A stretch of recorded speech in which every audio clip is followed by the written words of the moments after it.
Book 20, Achilles fights Aeneas. The gods hold a council and determine to watch the fight from the hill at Callicolone and the barrow of Hercules. A fight between Achilles and Aeneas is interrupted by Neptune, who saves Aeneas. Achilles kills many Trojans. Thus, then, did the Achaeans arm by their ships round you, O son of Peleus, who were hungering for battle, while the Trojans over against them armed upon the rise of the plain. Meanwhile, Jove, from the top of many-delled Olympus, bade Themis gather the gods in council, whereon she went about and called them to the house of Jove.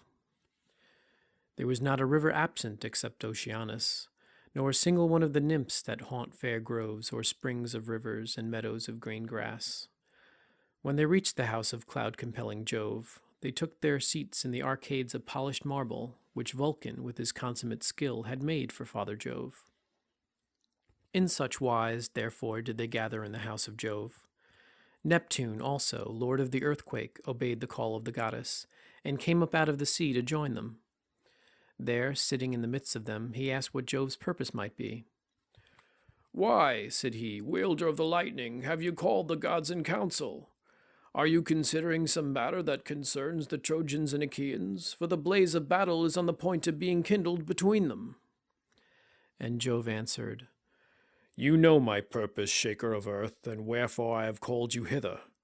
I take thought for them even in their destruction. For my own part, I shall stay here seated on Mount Olympus and look on in peace. But do you others go about among Trojans and Achaeans, and help either side as you may be severally disposed. If Achilles fights the Trojans without hindrance, they will make no stand against him. They have ever trembled at the sight of him, and now that he is roused to such fury about his comrade, he will override fate itself and storm their city." Thus spoke Jove, and gave the word for war, whereon the gods took their several sides and went into battle. Juno, Pallas Minerva, earth-encircling Neptune, Mercury, bringer of good luck and excellent in all cunning, all these joined the host that came from the ships. With them also came Vulcan in all his glory, limping, but yet with his thin legs plying lustily under him. Mars of gleaming helmet joined the Trojans, and with him Apollo of locks unshorn, and the archer goddess Diana, Leto, Xanthus, and laughter-loving Venus. So long as the gods held themselves aloof from mortal warriors, the Achaeans were triumphant, for Achilles, who had long refused to fight, was now with them. There was not a Trojan but his limbs failed him for fear, as he beheld this fleet son of Peleus, all glorious in his armor, and looking like Mars himself. When, however, the Olympians came to take their part among men, forthwith uprose strong strife, rouser of hosts, and Minerva raised her loud voice, now standing by the deep trench that ran outside the wall, and now shouting with all her might upon the shore of the sounding sea. Mars also bellowed out upon the other side, dark as some black thundercloud, and called on the Trojans at the top of his voice, now from the Acropolis, and now speeding up the side of the river Simois, till he came to the hill Callicolone. Thus did the gods spur on both hosts to fight, and rouse fierce contention among themselves. The sire of gods and men thundered from heaven above, while from beneath Neptune shook the vast earth, and bade the high hills tremble. The spurs and crests of many-fountained Ida quaked, also the city of the Trojans and the ship of the Achaeans. Hades, king of the realms below, was struck with fear. He sprang panic-stricken from his throne and cried aloud in terror, lest Neptune, lord of the earthquake, should crack the ground over his head, and lay bare his mouldy mansions to the sight of mortals and immortals, mansions so ghastly grim that even the gods shudder to think of them. Such was the uproar as the gods came together in battle. Apollo, with his arrows, took his stand to face King Neptune, while Minerva took hers against the god of war. The archer goddess Diana, with her golden arrows, sister of far-darting Apollo, stood to face Juno. Mercury, the lusty bringer of good luck, faced Leto, while the mighty eddying river, whom men call Scamander, but god Xanthus, matched himself against Vulcan. The gods, then, were thus ranged against one another. But the heart of Achilles was set on meeting Hector, son of Priam, for it was with his blood that he longed above all things else to glut the stubborn lord of battle. Meanwhile Apollo set Aeneas on to attack the son of Peleus, and put courage into his heart, speaking with the voice of Lycaon, son of Priam. In his likeness, therefore, he said to Aeneas, "Aeneas, counsellor of the Trojans, where are now the brave words with which you vaunted over your wine before the Trojan princes, saying that you would fight Achilles, son of Peleus, in single combat?" And Aeneas answered, "Why do you thus bid me to fight the proud son of Peleus, when I am in no mind to do so? Were I to face him now, it would not be for the first time. His spear has already put me to right from Ida, when he attacked our cattle and sacked Lyrnessus and Pedasus. Jove indeed saved me, in that he vouchsafed me strength to fly. Else had the fallen by the hands of Achilles and Minerva, who went before him to protect him, and urged him to fall upon the Ligae and Trojans. No man may fight Achilles, for one of the gods is always with him as his guardian angel, and even were it not so, his weapon flies ever straight, and fails not to pierce the flesh of him who is against him. If heaven would let me fight him on even terms, he should not soon overcome me, though he boasts that he is made of bronze." Then said King Apollo, son to Jove, "Nay, hero, pray to the ever-living gods, for men say that you were born of Jove's daughter Venus, whereas Achilles is son to a goddess of inferior rank. Venus is child to Jove, while Thetis is but daughter to the old man of the sea. Bring, therefore, your spear to bear upon him, and let him not scare you with his taunts and menaces." As he spoke, he put courage into the heart of the shepherd of his people, and he strode in full armor among the ranks of the foremost fighters.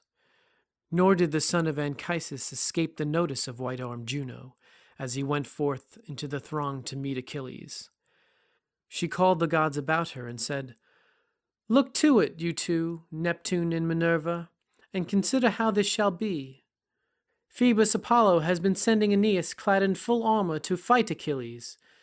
Shall we turn him back at once, or shall one of us stand by Achilles and endow him with strength, so that his heart fail not, and he may learn that the chiefs of immortals are on his side, while the others, who have all along been defending the Trojans, are but vain helpers? Let us all come down from Olympus and join in the fight, that this day he may take no hurt at the hands of the Trojans. Hereafter let him suffer whatever fate may have spun out for him, when he was begotten and his mother bore him. If Achilles be not thus assured by the voice of a god, he may come to fear presently, when one of us meets him in battle, for the gods are terrible if they are seen face to face." Neptune, lord of the earthquake, answered her, saying, "Juno, restrain your fury.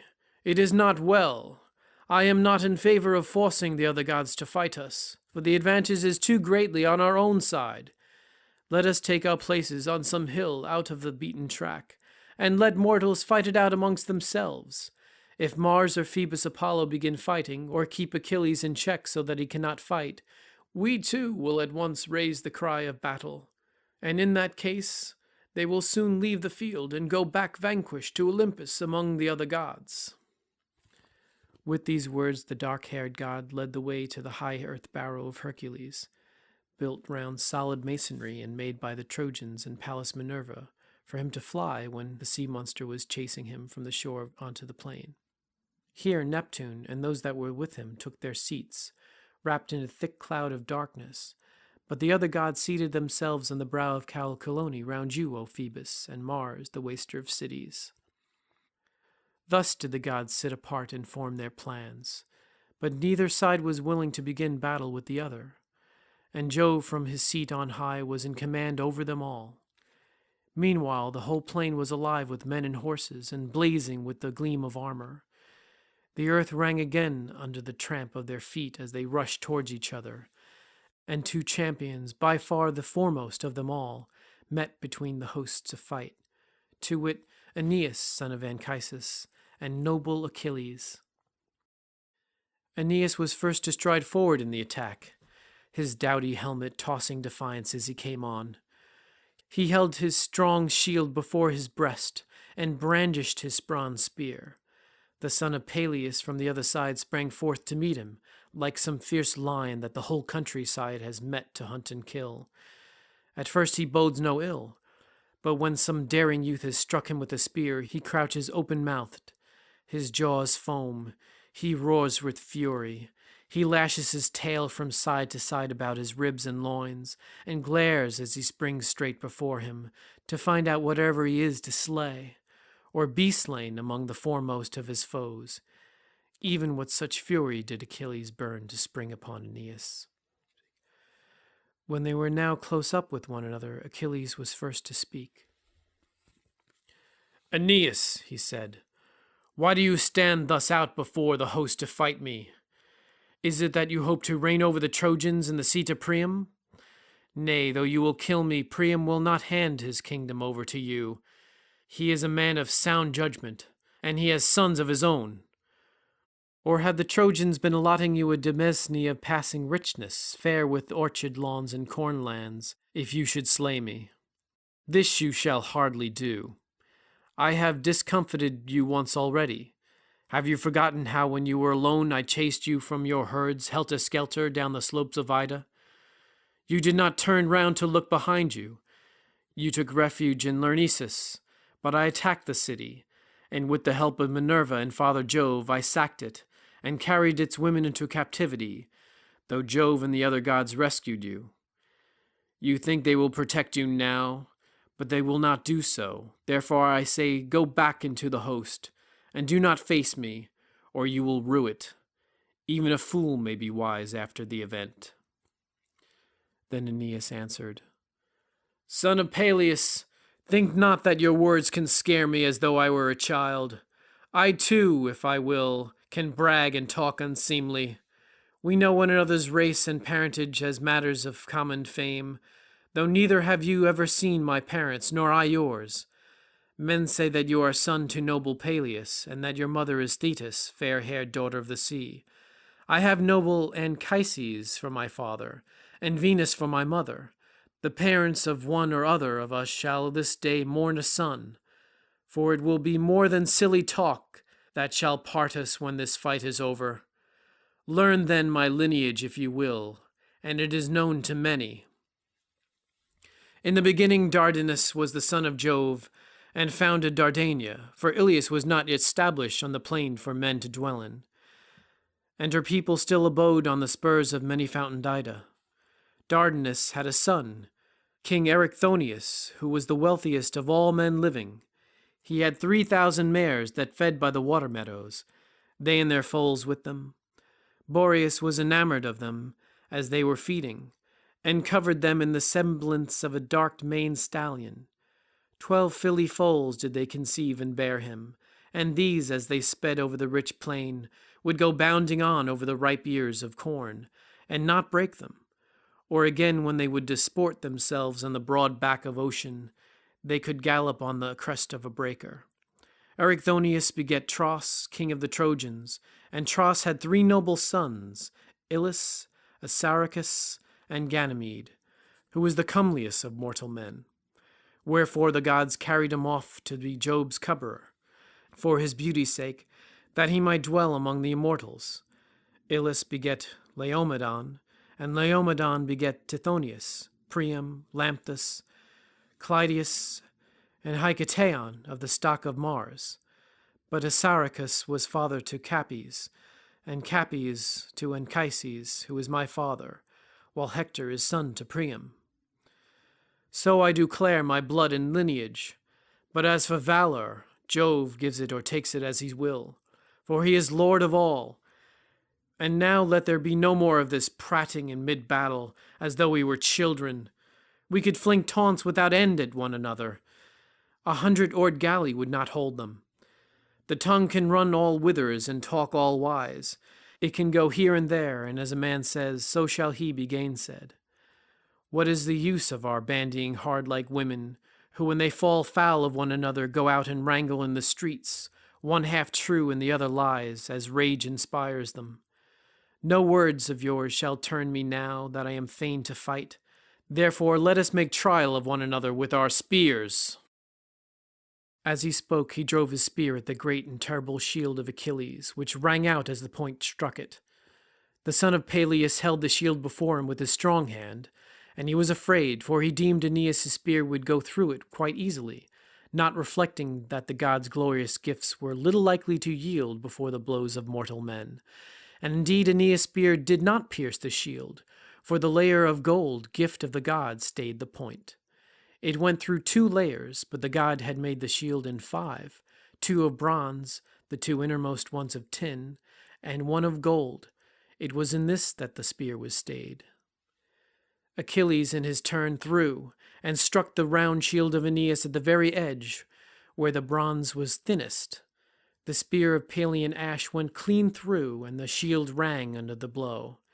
Aeneas was afraid and crouched backwards, holding the shield away from him. The spear, however, flew over his back and struck quivering in the ground, after having gone through both circles of the sheltering shield. Aeneas, though he had avoided the spear, stood still, blinded with fear and grief, because the weapon had gone so near him. Then Achilles sprang furiously upon him, with a cry as of death, and with his keen blade drawn, and Aeneas seized a great stone, so huge that 2 men, as men now are, would be unable to lift it. But Aeneas wielded it quite easily. Aeneas would have then struck Achilles as he was springing towards him, either on the helmet or on the shield that covered him, and Achilles would have closed with him and dispatched him with his sword, had not Neptune, lord of the earthquake, been quick to mark, and said forthwith to the immortals, Alas, I am sorry for great Aeneas, for who will now go down to the house of Hades, vanquished by the son of Peleus? Fool that he was to give ear to the counsel of Apollo. Apollo will never save him from destruction. Why should this man suffer when he is guiltless, to no purpose in another's quarrel? Has he not at all times offered acceptable sacrifice to the gods that dwell in heaven? Let us then snatch him from death's jaws, lest the son of Saturn be angry should Achilles slay him. It is fated, moreover, that he should escape, and that the race of Dardanus, whom Jove loved above all the sons born to him of mortal women, shall not perish utterly without seed or sign. For now indeed has Jove hated the blood of Priam, while Aeneas shall reign over the Trojans, he and his children's children that shall be born hereafter. Then answered Juno, Earthshaker, look to this matter yourself, and consider concerning Aeneas, whether you will save him or suffer him, brave though he be, to fall by the hand of Achilles, son of Peleus. For of a truth we two, I and Pallas Minerva, have sworn full many a time before all the immortals, that never would we shield Trojans from destruction, not even when all Troy is burning in the flames that the Achaeans shall kindle. When earth-encircling Neptune heard this, he went into the battle amid the clash of spears, and came to the place where Achilles and Aeneas were. Forthwith he shed a darkness before the eyes of the son of Peleus, drew the bronze-headed ashen spear from the shield of Aeneas, and laid it at the feet of Achilles. Then he lifted Aeneas on high from off the earth, and hurried him away. Over the heads of many a band of warriors, both horse and foot, did he soar as the god's hand sped him, till he came to the very fringe of the battle where the Cauconians were arming themselves for fight. Neptune, shaker of earth, then came near him and said, Aeneas, what god has egged you on to this folly in fighting the son of Peleus, who is both a mightier man of valor and more beloved of heaven than you are? Give way before him whensoever you meet him, lest you go down to the house of Hades, even though fate would have it otherwise. When Achilles is dead, you may then fight among the foremost undaunted, for none other of the Achaeans shall slay you. The god left him when he had given him these instructions, and at once removed the darkness from before the eyes of Achilles, who opened them wide indeed, and said in great anger, Alas! What marvel am I now beholding? Here is my spear upon the ground, but I see not him who I meant to kill when I hurled it. Of a truth Aeneas also must be under heaven's protection, although I had thought his boasting was idle. Let him go hang. He will be in no mood to fight me further, seeing how narrowly he has missed being killed. I will now give my orders to the Danaans and attack some other of the Trojans." He sprang forward along the line and cheered his men on as he did so. "Let not the Trojans," he cries, "keep you at arm's length, Achaeans, but go for them and fight them man for man. However valiant I may be, I cannot give chase to so many and fight all of them. Even Mars, who is an immortal, or Minerva would shrink from flinging himself into the jaws of such a fight, and laying about him. Nevertheless, so far as in me lies, I will show no slackness of hand nor foot, nor want of endurance, nor even for a moment. I will utterly break their ranks, and woe to the Trojan who shall venture within reach of my spear." Thus did he exhort them. Meanwhile Hector called upon the Trojans and declared that he would fight Achilles. "Be not afraid, proud Trojans," said he, "to face the son of Peleus. I could fight gods myself if the battle were one of words only. But they would be more than a match for me if we had to use our spears. Even so, the deed of Achilles will fall somewhere short of his word. He will do in part, and the other part he will clip short. I will go up against him, though his hands be as fire, and his strength of iron."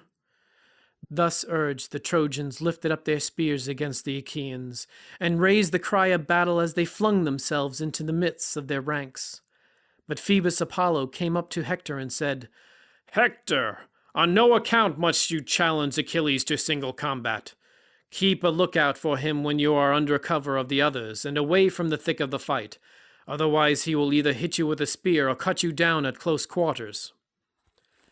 Thus he spoke, and Hector drew back within the crowd, for he was afraid when he heard what the god had said to him. Achilles then sprang upon the Trojans with a terrible cry, clothed in valor as with a garment. First he killed Iphition, son of Otrynteus, a leader of much people, whom a Naiad nymph had borne to Otrynteus, waster of cities, in the land of Hyde under the snowy heights of Mount Tmolus. Achilles struck him full on the head as he was coming towards him, and split it clean in two, whereon he fell heavily to the ground, and Achilles vaunted over him, saying, "Be low, son of Otrynteus, mighty hero, your death is here, but your lineage is on the Gygaean lake, where your father's estate lies, by Hylas, rich in fish, and the eddying waters of Hermus."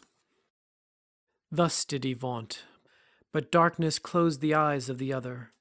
The chariots of the Achaeans cut him up as their wheels passed over him in the front of battle, and after him Achilles killed Demoleon, a valiant man of war and son to Antenor. He struck him on the temple through his bronze-cheeked helmet.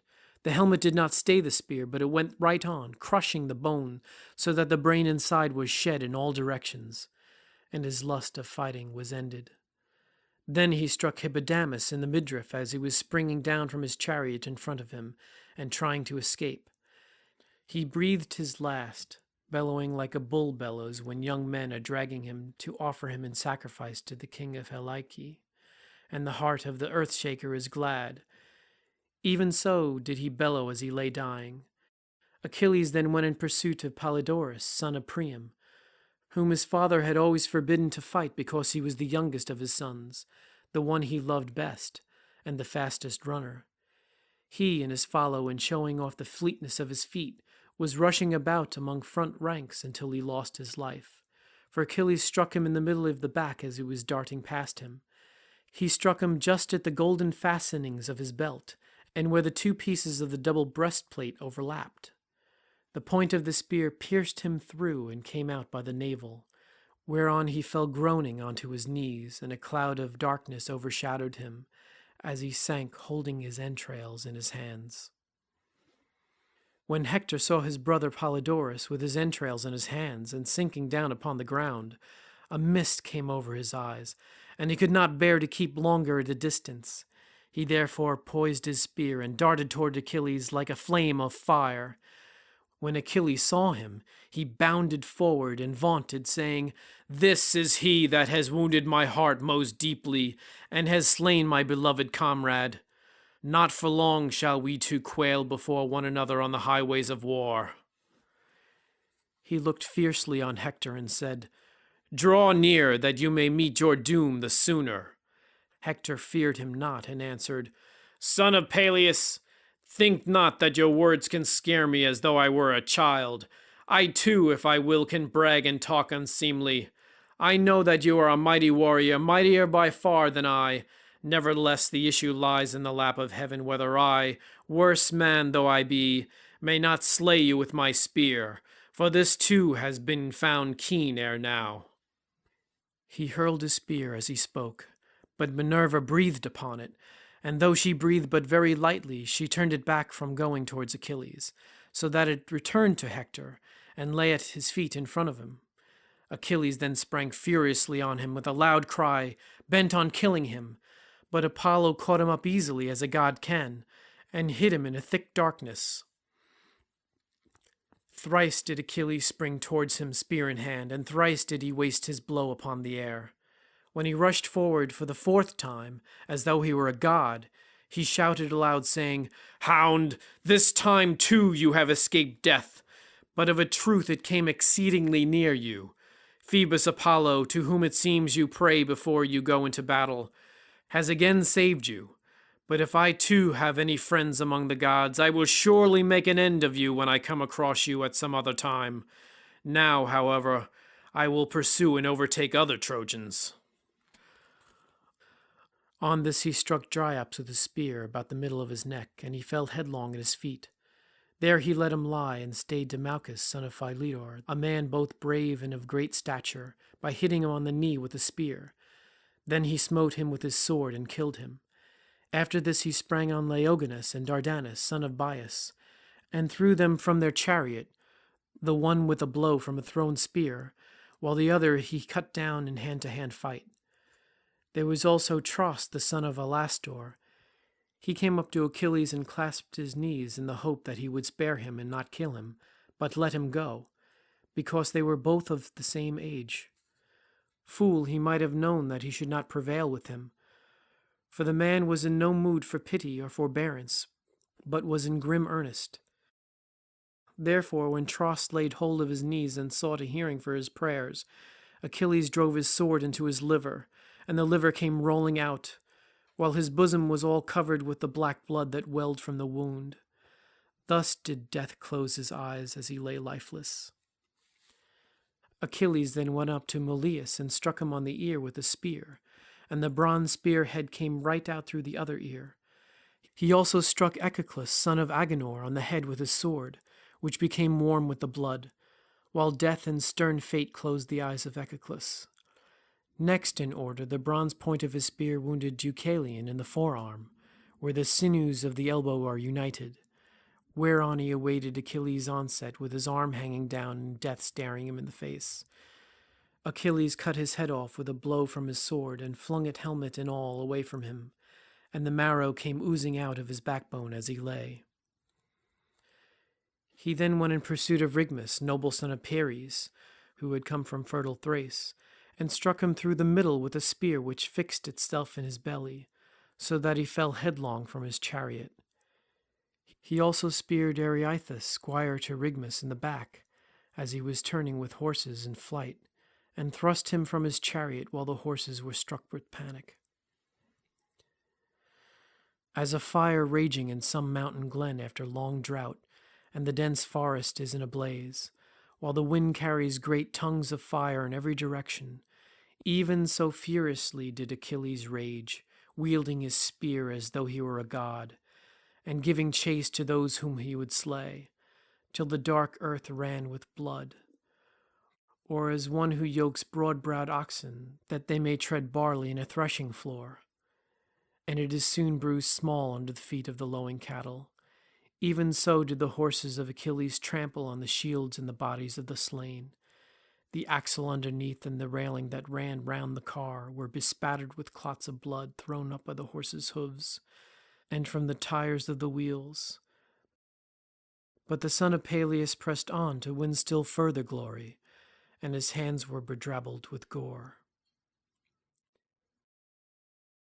End of Book 20.